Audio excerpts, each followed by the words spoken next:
હોય છે આપણા શેરીમાં, એને તમે લોકલ કયો છો.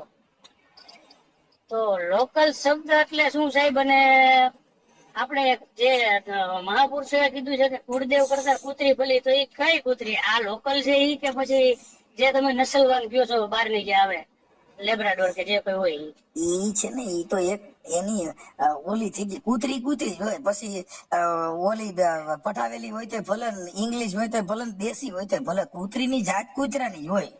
અને તમે ઓલી જે અમુક પટાવેલી હોય, સાંભળો, હાજી ઓલી પટાવેલી હોય, જેને સમજણ આપેલી હોય, એટલે એને ક્યાંક વિકી બેજા, હાલો બેટી ડોગ બેજા, એટલે ઈ બેઈ જાય. એટલે એને મતલબ ગુરુ જ્ઞાન મળેલું છે.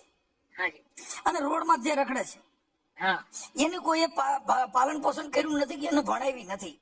હાજી આ જે ઇંગ્લિશ કૂતરું છે, એને ભણાવ્યું હોય. હા ઈ ભણેલ કૂતરું એટલે એને ઇંગ્લિશ. હાજી અને દેશી એટલે રોડ માંથી ઈસા પડે ને રગડે, ઈસા પડે ને ભટકો ભરલી. હા, એ બરોબર છે સાહેબ, પણ મારો પૂછવાનો અર્થ એ છે કે તમે અમુક જે માણસો ખરા છે જે ડિબેટ ની અંદર ગાયડું બોલતા હોય છે, જો એને તમે લોકલ કયો છો. લોકલ લોકલ એટલે શું? અરે ભાઈ, લોકલ